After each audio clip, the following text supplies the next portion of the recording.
하나님 말씀 구약성경 신명기 6장 4절 한 절 보도록 합니다. 신명기 6장 4절 한 절입니다. 하나님 말씀 받으실 때 자리에서 일어나 주시기 바랍니다. 하나님 말씀이 이러합니다. 이스라엘아 들으라. 우리 하나님 여호와는 오직 유일한 여호와이시니. 아멘. 지난주에 우리가 하나님의 사랑이라고 하는 속성을 살피면서 하나님의 속성을 모두 마쳤습니다. 그렇다고 해서 우리가 하나님에 대해서 모두 알았다 이렇게 말할 수는 절대로 없죠. 어쨌든 하나님의 사랑을 이렇게 말씀을 드리면서 사랑은 상대방을 향한 호의이고 상대방과 감정적으로 동일시하는 것이고 상대방을 즐거워하는 것이다라고 말씀을 드렸습니다. 하나님은 그의 사랑을 그의 아들 예수 그리스도를 우리와 같은 죄인들을 위해서 죽음에 내어주심으로 그의 사랑을 확증하셨다라고도 말씀을 드렸습니다. 사랑이 이렇게 하나님의 속성인 것처럼 그 하나님의 사랑을 입은 사람들이 하나님을 섬기는 데 있어서도 우리가 알아야 될 것이 있다라고 말씀을 드렸어요. 그래서 기독교는 무엇인가를 하고 하지 않는 것의 조합이 아니라 적극적으로 하나님을 사랑하는 것이다 라고 말씀을 드렸습니다. 아무리 하나님을 향한 어떤 섬김과 그 종교적인 행위들이 있다 하더라도 그것이 사랑으로부터 나온 것이 아니라면 하나님을 사랑하는 것이 빠져있는 그런 것이라면 그거는 아무것도 아니라는 것이죠.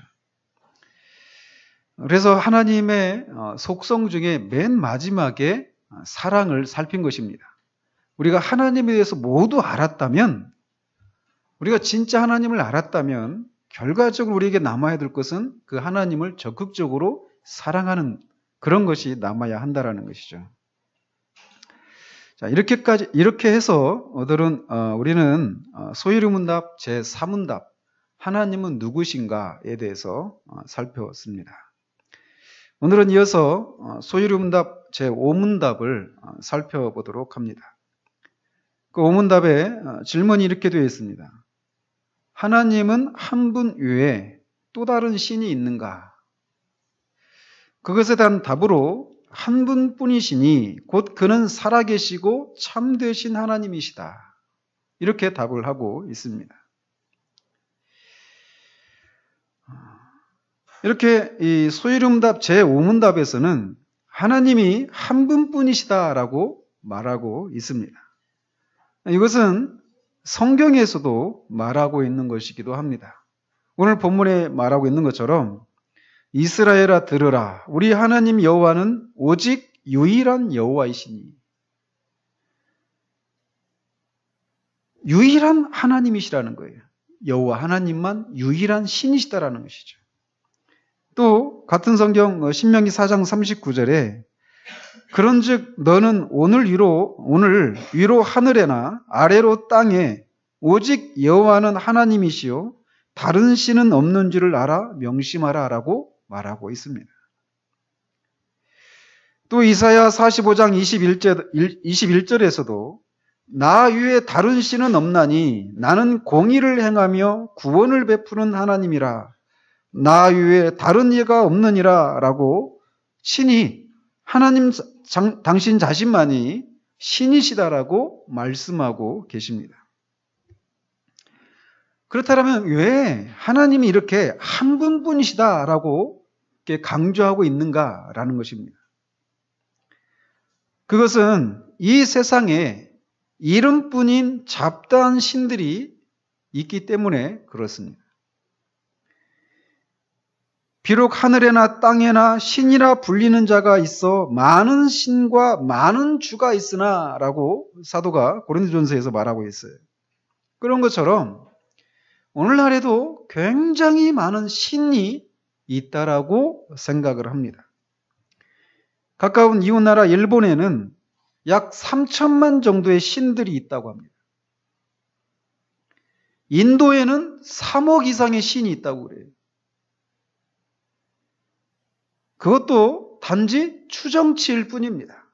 죽음을 관장하는 신, 생명을 관장하는 신, 강을, 바다를, 하늘을, 수많은 그런 영역을 관장하는 그런 신들이 있다라고 얘기를 해요.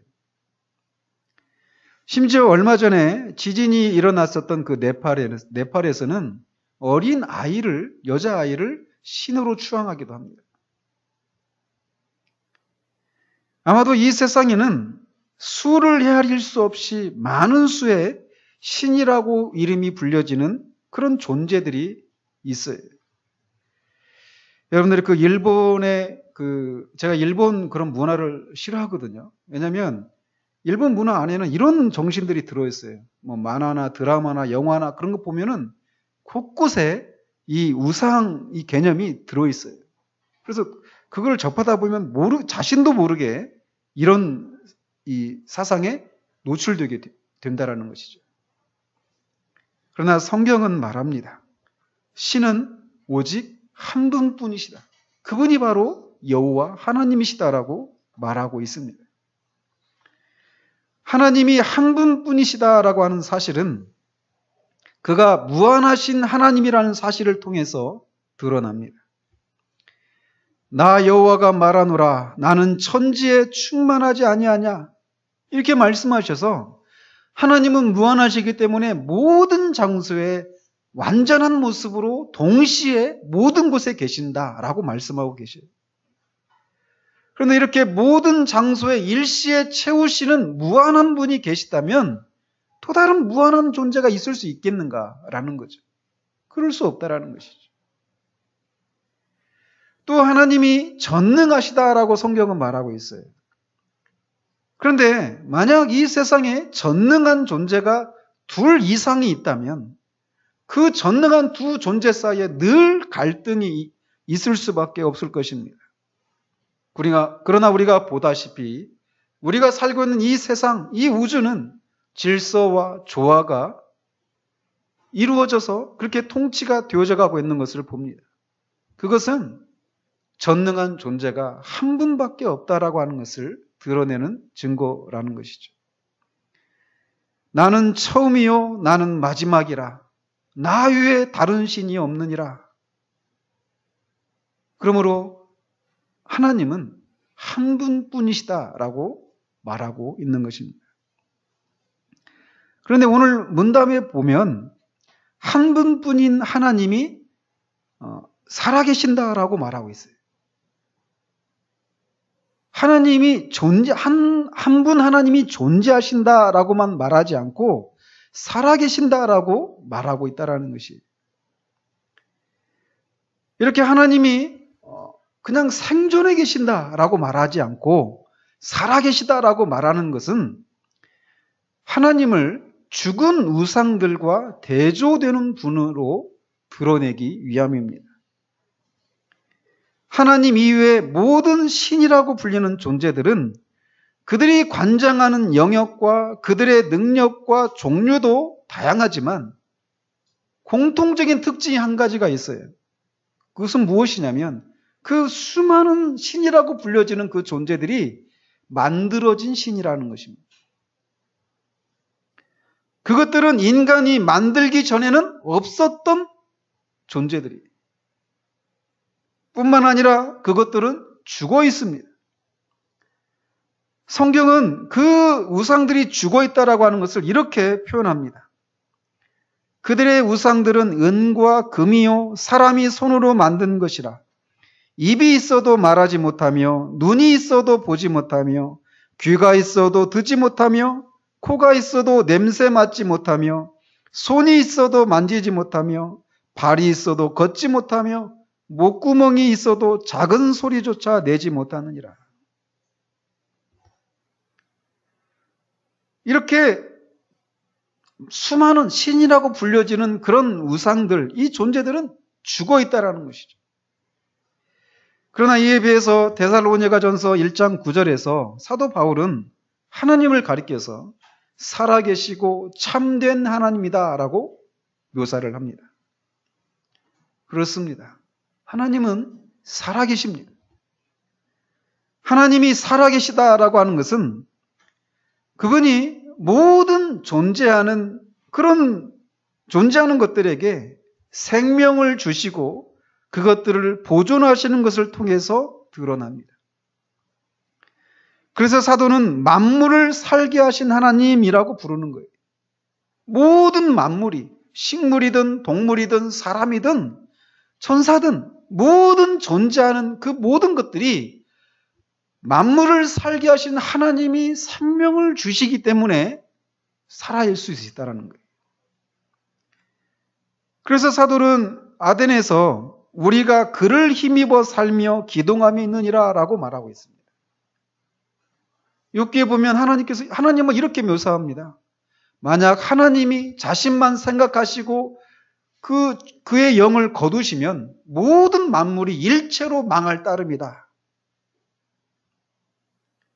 지금 에어컨이 막 돌아가잖아요.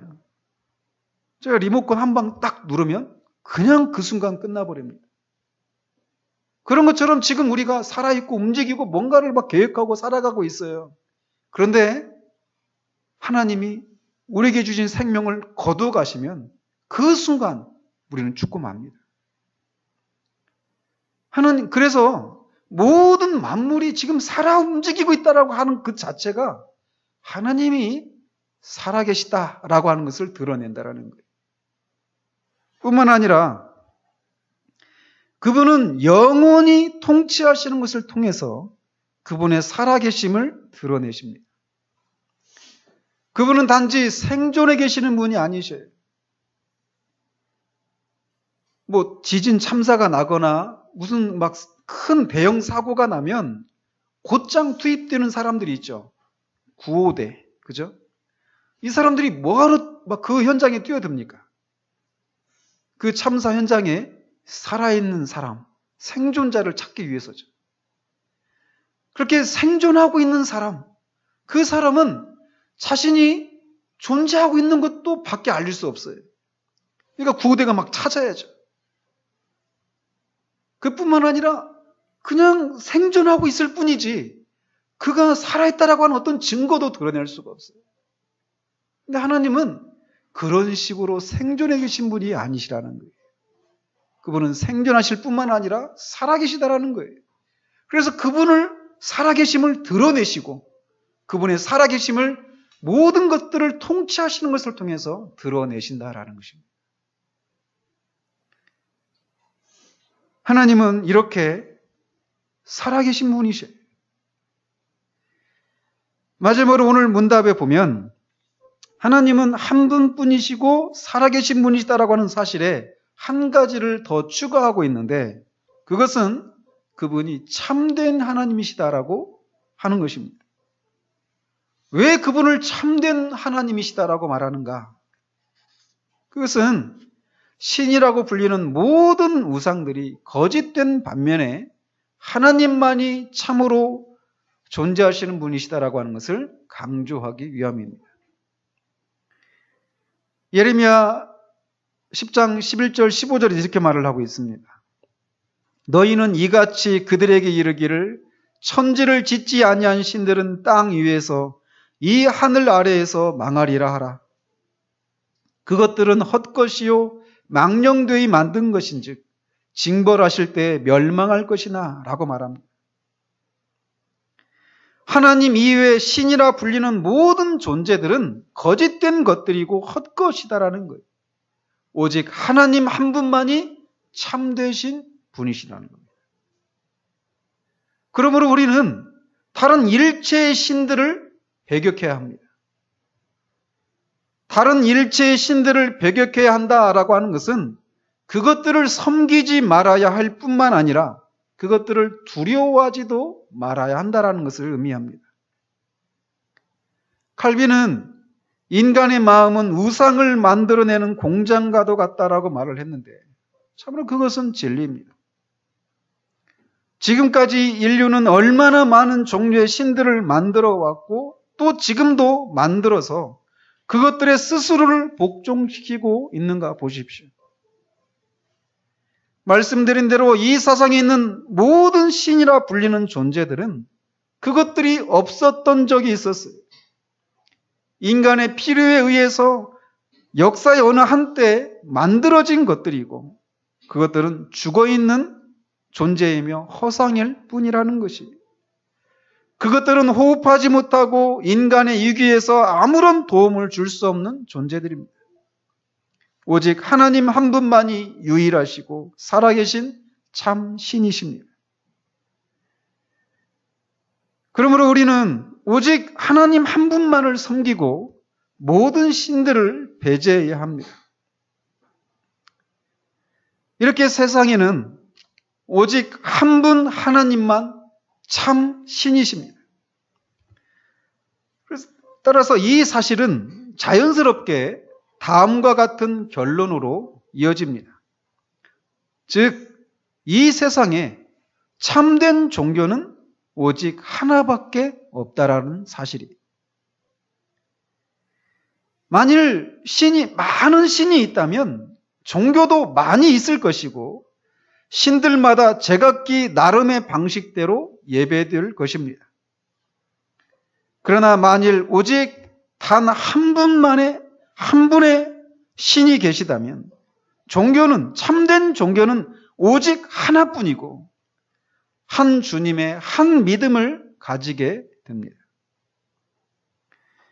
오늘날 기독교 진영 안에서조차도 어떤 종교를 가져도 구원받을 것이다 라고 말하는 사람들이 점차 늘어나고 있는 추세입니다.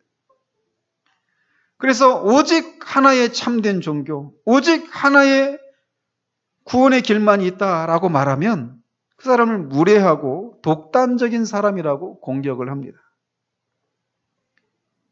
그러나 참된 하나님이 한 분 계시다라고 한다면 그런 하나님이 예배를 받으시기 위해서 여러 종교를 두신다라고 하는 것은 불합리한 것이라는 것이죠.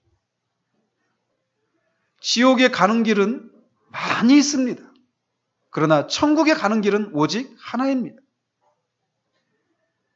그것은 우리 주 예수 그리스도를 믿는 믿음으로 가는 길밖에 없어요. 그 종교만이 참된 종교라는 것이죠. 또한 하나님이 한 분뿐이시다라고 하는 사실은 우리가 기쁘게 해드려야 할 존재도 한 분뿐이다라고 하는 것을 의미합니다. 만일 한 분 이상의 그런 신들이 존재한다면 우리는 그들 전부를 기쁘게 하기 위해서 애를 쓰다가 결국은 공경에 빠지고 말 것입니다. 한 신은 이렇게 하라고 명령하고 또 다른 신은 정반대로 행하라고 명령할 것인데 서로 반대되는 그런 두 주인을 기쁘게 하는 것은 불가능하기 때문에 그렇습니다. 그래서 주님이 한 종이 두 주인을 섬길 수 없다라고 말씀하시는 것이죠. 그러나 오직 한 하나님만이 살아계십니다. 그러므로 우리가 기쁘게 할 상대도 오직 한 분뿐이셔요. 참신은 오직 한 분뿐이시므로 우리 일생의 과업은 오직 그분만을 기쁘시게 하는 일입니다. 히브리서 기자는 에녹의 삶을 이렇게 정리합니다. 하나님을 기쁘시게 하는 자. 에녹의 그 전 삶이 하나님을 기쁘시게 하는 자였다라고 정리하고 있어요. 하나님을 기쁘시게 하는 일은 때로는 다른 사람에게 손해를 끼치고 그들의 기분과 마음을 상하게 하는 일이 될 수도 있지만 우리는 오직 한 분 하나님만을 기쁘시게 해야 합니다. 이 하나님을 기쁘시게 한다라고 하는 것은 먼저 그분의 뜻을 따르는 것을 의미합니다. 우리 주님은 아버지의 뜻을 따르는 것이 그분의 양식이다라고 요한복음 4장에서 말씀하고 계십니다. 그것이 바로 하나님을 기쁘시게 하는 것이었어요.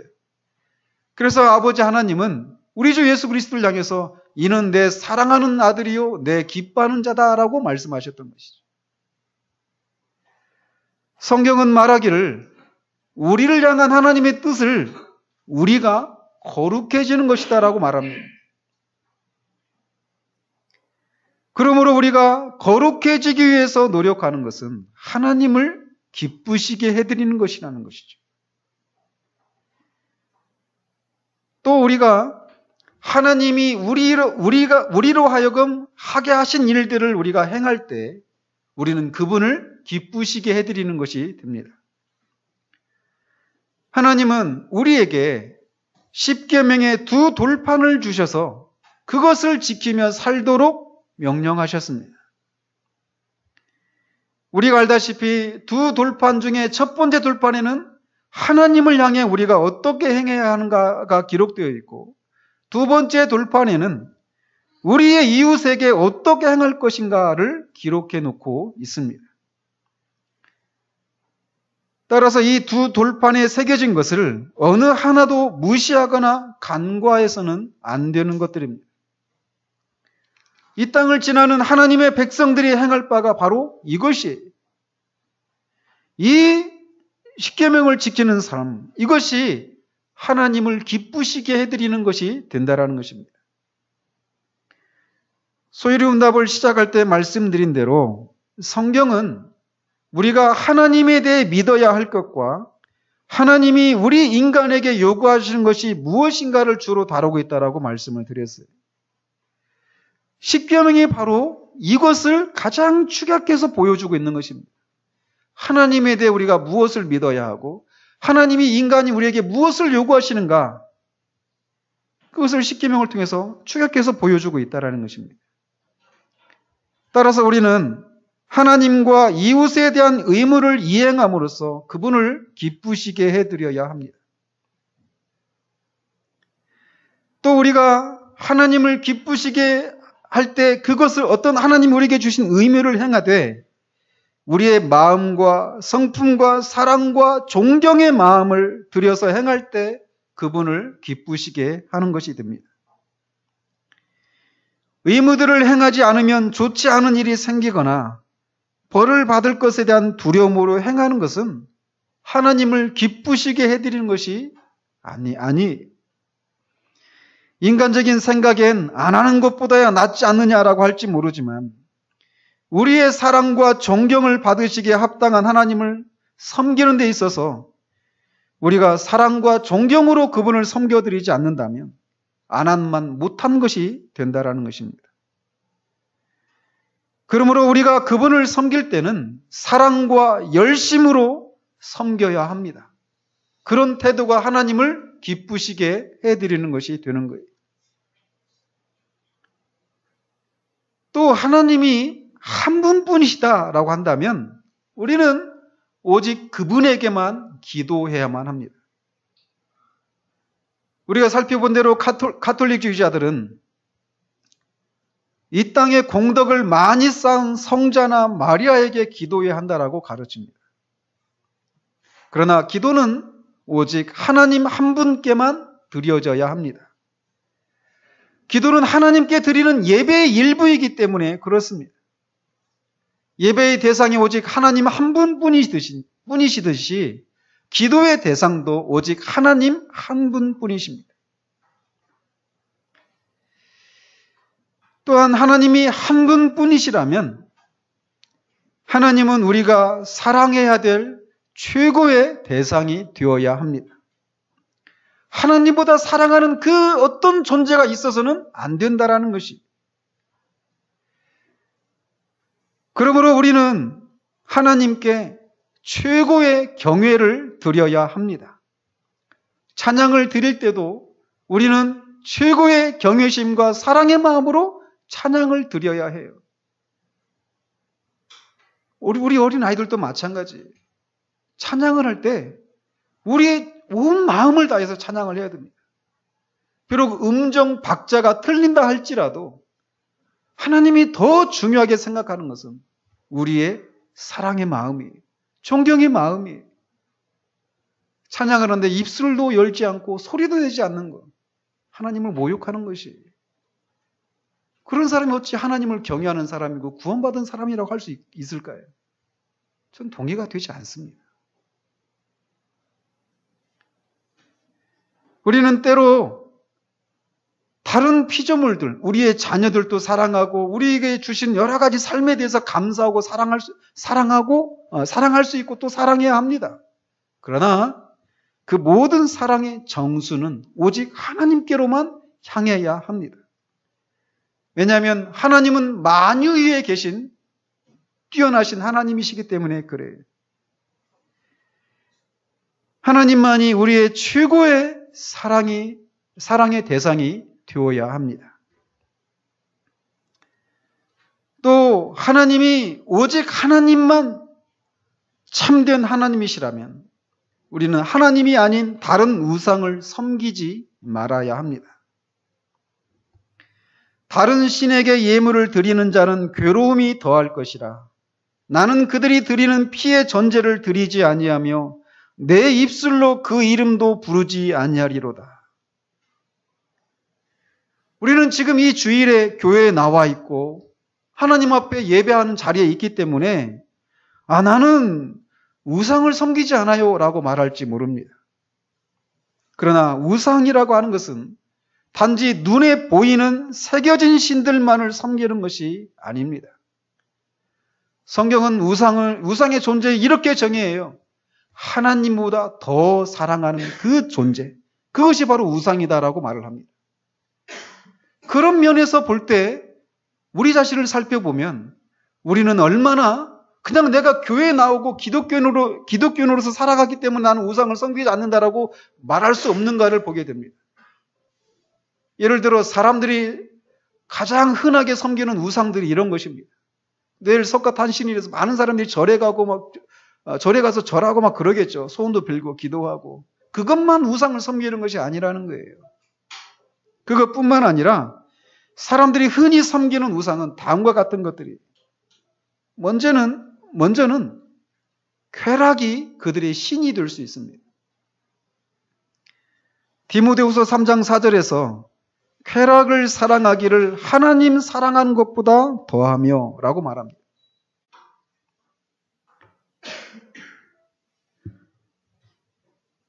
또한 빌립보서 3장 19절에서는 또한 그들의 신은 배요라고 말하고 있습니다. 그래서 이렇게 쾌락을 하나님보다 더 사랑하는 사람들이 있어요.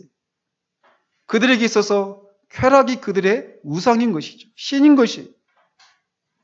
근데 우리가 흔히 쾌락이라고 말하면 방탕한 삶만 연상하기 쉽습니다. 그러나 그것만을 말하는 게 아니에요. 그들의 신은 배요라고 말하는데 그것이 꼭 방탕한 삶만을 말하는 게 아니에요. 물론 방탕한 삶, 그것도 쾌락의 일종이죠. 그러나 그것만이 전부가 아니라는 것입니다. 어떤 사람들은 크게 방탕한 삶을 살지는 않지만 사사기에서 단지파 사람들에게 멸망당했던 라이스 땅에 살고 있었던 사람들과 같은 그들이 누렸던 그 삶이 자신들의 우상이 된 사람들이 있습니다. 거기에 보면 이렇게 되어 있어요. 그 라이스 땅에 살았던 그 사람들. 한가하고 걱정 없이 사는 백성. 많은 사람들의 삶의 목적이 이렇게 한가하고 걱정 없이 사는 삶, 안일하고 안락한 삶, 이것이 그들의 목적인 경우가 있습니다. 그런 삶을 그것이 자신들의 우상이 되어버린 사람들에게 있어서 하나님조차도 자신들의 안일하고 안락한 삶을 깨뜨리시는 것을 용납하지 않으려고 하는 태도를 보인단 말이죠. 이 경우에 안일한 삶이 그들의 신이 되어버린 것입니다. 기독교인들 안에도 그런 사람들이 많아요. 기독교인이라고 하는 사람들이. 안일하고 안락한 삶. 하나님을 섬기는 이유가 바로 그런 삶을 보장해 줄 수 있다고 생각하기 때문에 합니다. 하나님을 섬기는 것을 안락하고 안락한 삶을 허락하는 정도까지만 하나님을 섬겨요. 자신의 그 삶을 흔드는 일을 하나님에게도 허락하지 않는. 그런 경우에 안락한 삶은 그들의 우상이 되어버린 것입니다. 또 어떤 사람들은 돈을 자기의 신으로 삼습니다.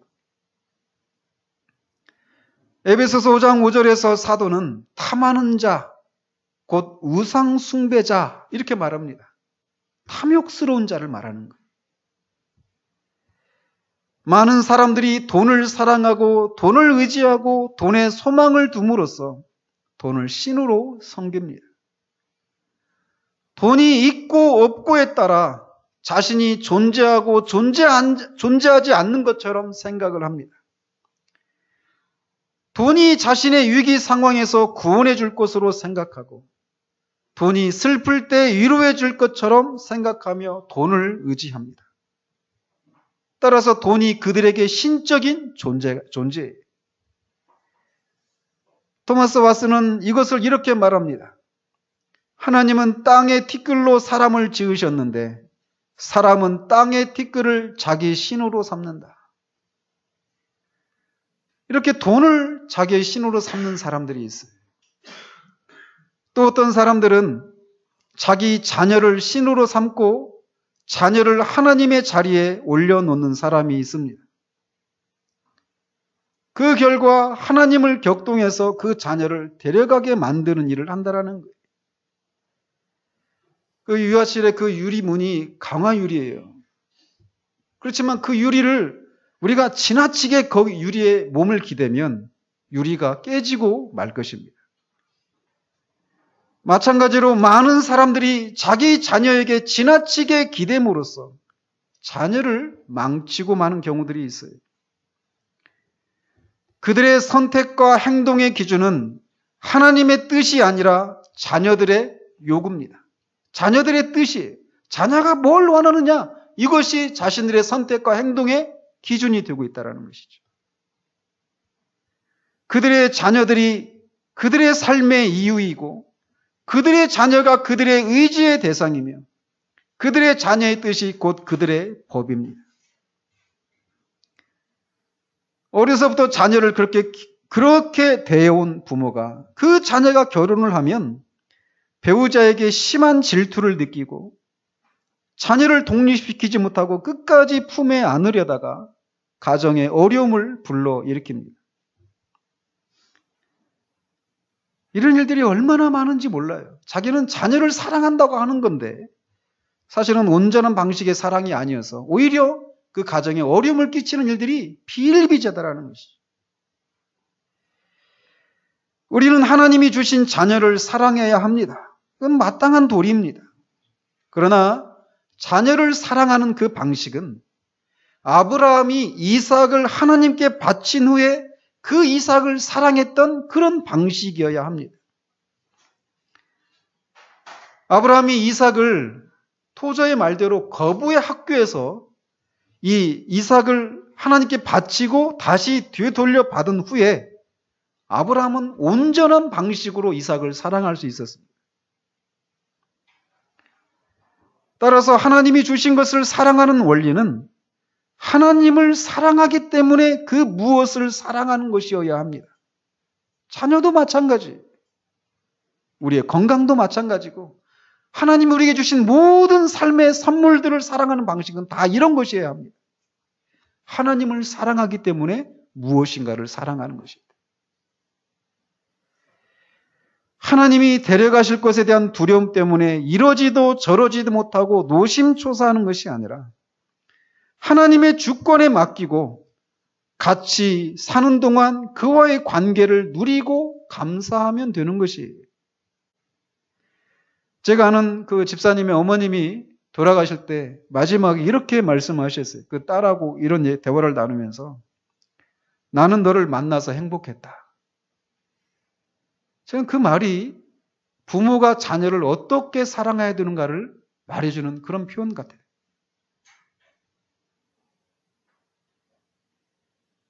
하나님은 우리가 하나님 이외에 신격화하는 것이 무엇이든지 그것이 실상은 가시나무인 것을 입증하실 것이고 불이 그것으로부터 나와서 우리를 삼키게 하실 것입니다. 만일 여호와 하나님이 이렇게 유일하신 참 하나님이시라면 이 사실은 참 하나님을 버리고 무당과 같은 그런 영적인 그 영매자들을 찾는 사람들을 책망합니다. 그것은 하나님의 율법이 정죄하고 있는 죄악이에요. 신명기 18장 11절에 진언자나 신접자나 박수나 초혼자를 너희 가운데 용납하지 말라. 선거철이 되면 기독교인들이라 자처하는 사람들이 용한 무당에게 찾아가서 당선될 것인가 말 것인가를 묻는 일들이 비일비재하다고 합니다. 얼마 전에 자살로 생을 마감한 그 기업 대표 있잖아요. 정치권을 시끄럽게 하고 있는. 그가 죽기 전에 그분이 장로였답니다. 근데 그가 죽기 전에 만났던 사람이 평상시에 자신의 멘토로 여겼던 스님이었대요. 장로가 스님에게 무슨 정신적인 그런 어떤 지도를 받고 멘토라고 여겨집니까? 제대로 된 신앙이 있을까 싶습니다. 신년만 되면 신년 운세를 묻기 위해서 많은 사람들이 점을 치러 가는데 그 사람들 중에 30% 정도가 기독교인이랍니다. 우리들 중에는 그런 분들이 없는 걸로 알고 있어요. 그렇죠?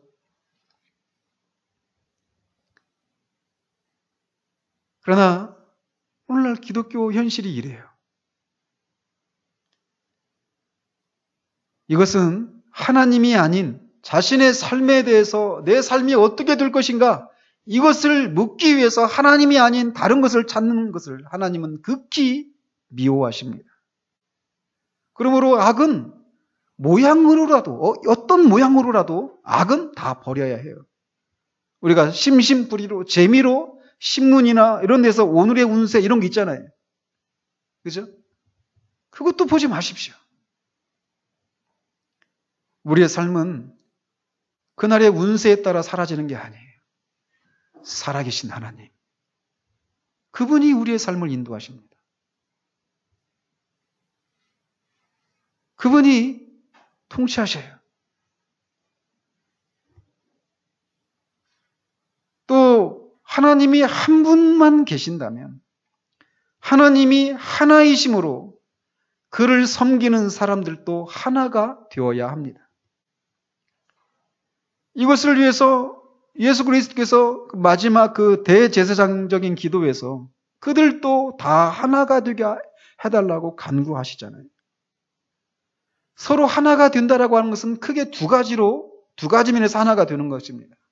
하나는 판단하는 것에서, 또 하나는 사랑에 있어서 그렇습니다. 서로 다른 삶의 배경과 기질과 또 서로 다른 영적인 배경을 가진 사람들이 모여서 생각과 사랑에 있어서 하나가 된다라고 하는 것은 얼마나 아름다운 일일까요? 저는 이것에 대해서 부르심의 한 소망을 바라보라고 하는 제목으로 설교를 한 적이 있습니다. 못 들으셨던 분들은 꼭 들으시기 바랍니다. 또 그러므로 하나님이 이렇게 한 분만, 참된 하나님이 한 분만 계신다면, 살아계신다면 이 하나님을 자신의 하나님으로 소유해야만 합니다. 이 하나님은 우리 하나님이시다라고 말할 수 있어야 한다라는 거예요. 만물을 통치하시고 다스리시는, 만물을 붙드시고 계시고 만물에게 생명을 주시는 전능하신 무한하신 하나님이 한 분 계신데 그 하나님이 나의 하나님이 아니라면 그 사실이 무슨 위안이 되겠는가라는 거죠. 하나님을 자신의 하나님으로 소유하지 못한다면 아무 소용이 없다라는 거예요. 하나님이 한 분 계시다라고 하는 것을 인정하고 그것을 믿는다라고 하지만 그 하나님이 나의 하나님이 되어 있지 못하다면 그것은 아무런 소용이 없습니다. 그렇다면 어떻게 그 유일하시고 참되신 살아계신 그 하나님을 나의 하나님으로 소유할 수 있을까요? 그 하나님께 우리가 지었던 죄를 다 회개하고 그 하나님을 기쁘시게 하기 위해서 우리가 죄를 짓지 않고 선한 삶을 살아가면 그 하나님을 우리의 하나님으로 소유할 수 있을까요? 그렇지 못합니다. 유일하신 참 하나님을 소유할 수 있는 유일한 길은 그 하나님과 화목을 이루어야만 합니다. 하나님과 화목을 이루기 위해서 우리가 어떤 선한 삶을 살아도 우리는 하나님과 화목을 이룰 수가 없어요. 하나님과 화목을 이루지 못한 사람들이 하나님을 기쁘시게 하는 삶을 살 수 있을까요? 하나님을 기쁘시게 해드리기 위해서 그가 우리에게 명하신 의무들을 행하고 십계명을 지키는 삶을 살 수 있을까요? 그렇지 못합니다. 그들에게 필요한 것은 하나님과 화목을 이루어야 되는데 하나님과 화목을 이룰 수 있는 유일한 길은 하나님과 죄인된 우리를 화목시키기 위해서 자신을 희생제물로 드리신 우리 주 예수 그리스도를 믿는 것입니다. 그 예수 그리스도가 죄인된 우리가 받아야 될 그 모든 형벌을 한 몸에 다 받으셨고 우리를 하나님 앞에서 새로운 피조물로 만들어 주시기 위해서 율법을 지키는 삶을 살았고 그를 믿는 자마다 생명을 주셔서 하나님을 기쁘시게 해드릴 수 있는 삶을 살 수 있다라고 하는 이 복음을 믿는 것입니다. 복음을 믿고 그리스도를 믿는 그것을 통해서만 우리가 하나님과 화목을 이룰 수 있고 이 유일하시고 참되신 살아계신 하나님을 나의 하나님으로 소유할 수 있게 되는 것입니다. 그러므로 여기 앉아있는 우리 어린아이들을 포함해서 아직 이 하나님을 나의 하나님으로 소유하지 못한 여러분들은 예수 그리스도를 믿으십시오. 예수 그리스도를 믿는 그 믿음을 주실 때까지 그냥 무한정 기다리시지 마시고 믿기 위해서 애를 쓰십시오. 성령께 간구하십시오. 성령님은 믿음을 쫓아 역사하십니다. 우리는 믿음으로 그리스도와 하나가 되고 그리스도를 통해서 하나님을 나의 하나님으로 소유하게 되고 그 결과 그리스도의 모든 영광스러운 충만함이 선물로 우리에게 주어지게 됩니다. 그러므로 한 분뿐이신 이 유일하신 하나님을 나의 하나님으로 소유하시는 여러분이 되시길 바랍니다. 또한 이미 이렇게 유일하시고 참되신 하나님을 나의 하나님으로 소유한 분이 여러분들 중에 계셔요. 그렇다면 여러분이 그렇게 하나님을 소유하고 하나님에 대한 그 지식을 갖고 있다는 사실에 대해서 정말 끊이지 않는 감사를 드리는 여러분이 되시기를 바랍니다. 얼마나 많은 사람들이 무지한 가운데 살아가고 있습니까? 내일도 그 절에 찾아가는 사람들이 수백만 원 죽게 될 거예요. 수많은 사람들이 우상을 섬기고 있습니다. 심지어는 사탄을 숭배하기까지 합니다. 그러나 그들의 결말은 어둠이고 파멸입니다. 우리도 만약 하나님께서 그리스도를 통해서 자신을 알려주시지 않았다면 우리는 오늘 같은 날 분명 여기 있지 못하고 다른 곳에서 수많은 신들을 의지하며 어둠 가운데 살아가다가 결국 파멸을 당하고 말았을 것입니다. 그러나 우리는 그리스도를 통해 하나님을 압니다.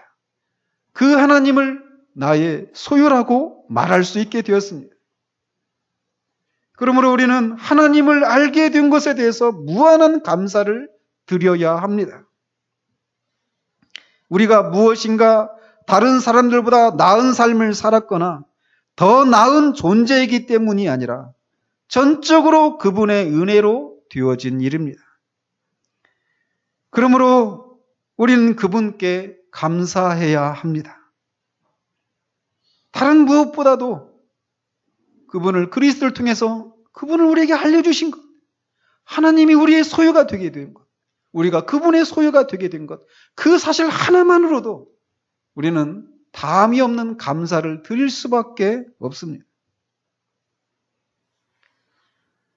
하나님은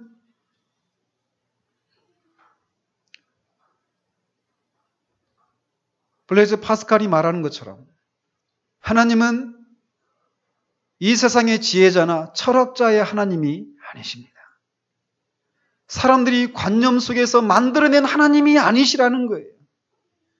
하나님은 아브라함과 이삭과 야곱의 하나님이십니다. 하나님은 우리 주 예수 그리스도의 아버지셔요. 그분은 살아계십니다. 단지 생존해 계시는 분이 아니라 살아계신 하나님이셔요. 그래서 그분은 모든 만물을 통치하십니다. 그렇기 때문에 우리는 불확실한 미래를 맞이할 수 있는 것입니다. 우리는 두려움으로 가득한 그 미래를, 불확실한 미래를 하나님이 살아계시기 때문에 그 살아계신 하나님이 나의 하나님이시고 그분이 모든 것을 통치하시기 때문에 그 미래를 맞닥뜨릴 수 있는 것입니다. 하나님이 없는 삶은 얼마나 덧없고 얼마나 헛된 삶인가요? 어제도 저희 집안 결혼식이 있어서 결혼식장에 다녀왔는데 저희 고모나 작은 어머니나 막 이런 분들, 이제 어른들 만났죠. 다 80이 넘어가고 막 그러시니까 얼마나 연약한 가운데 둘러싸였는지. 큰어머님 몇 년째 지금 요양병원에 계셔요.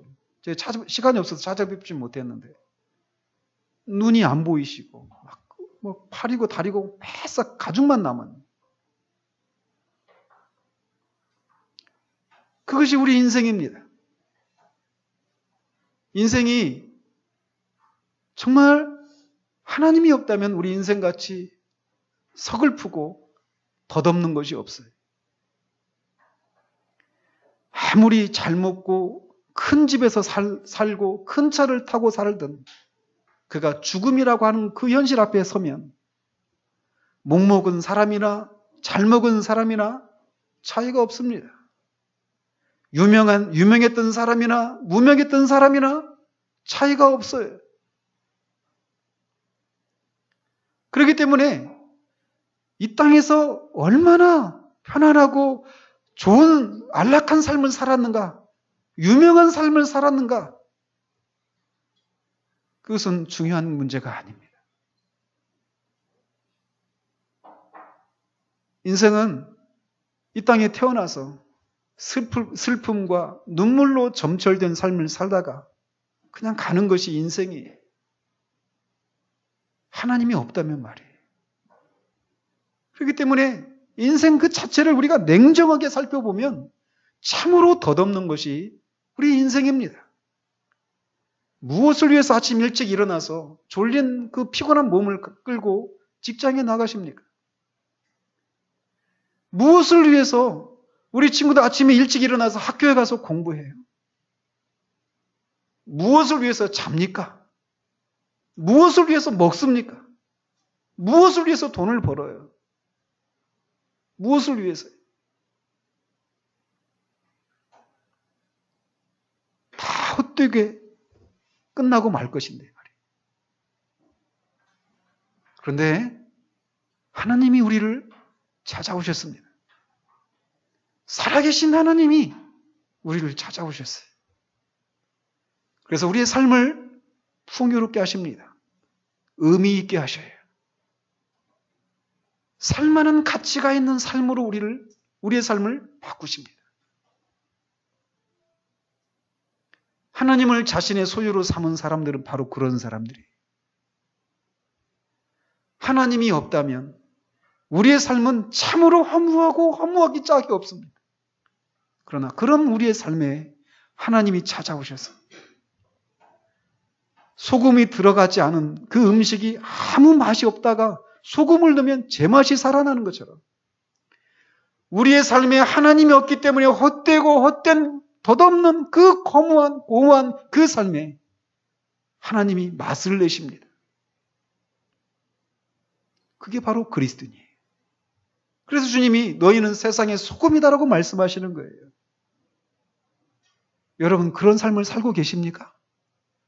하나님을 여러분의 소유로 삼으셔서 살만한 가치가 있는 것이다, 인생은. 이걸 드러내고 계십니까? 충분히 누리십니까? 하나님은 한 분밖에 안 계십니다. 그분만 참된 신이십니다. 그분만 살아계십니다. 이 하나님을 땅 위에서는 주밖에 사모할 자가 없나이다라고 시편 기자가 말했던 것처럼 그 하나님만을 사모하며 살아가는 우리들이기를 바랍니다. 하나님이 살아계십니다. 그러므로 우리의 삶은 살만한 가치가 있어요. 이것이 무엇인지를 아는 우리 모두이기를 바랍니다. 기도하겠습니다.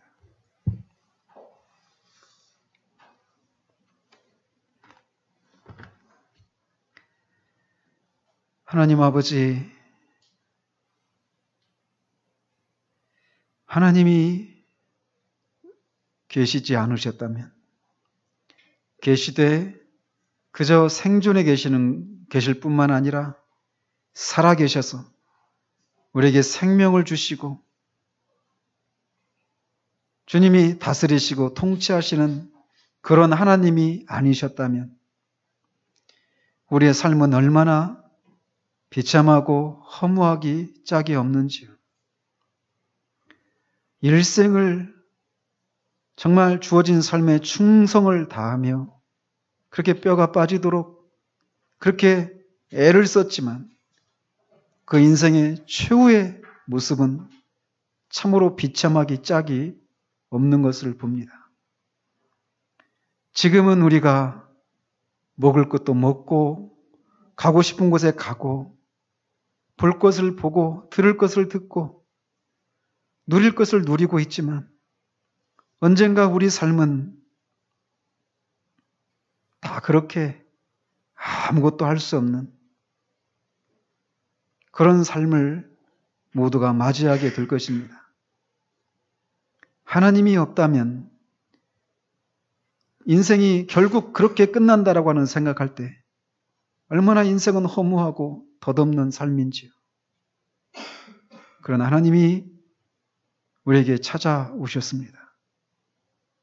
그 하나님을 예수 그리스도를 통해서 우리의 하나님으로 소유할 수 있도록 은혜를 주셨습니다. 하나님, 우리의 눈을 열어주셔서 우리의 삶을 바라보는 시각에 대전환이 일어날 수 있도록 역사해 주시옵소서.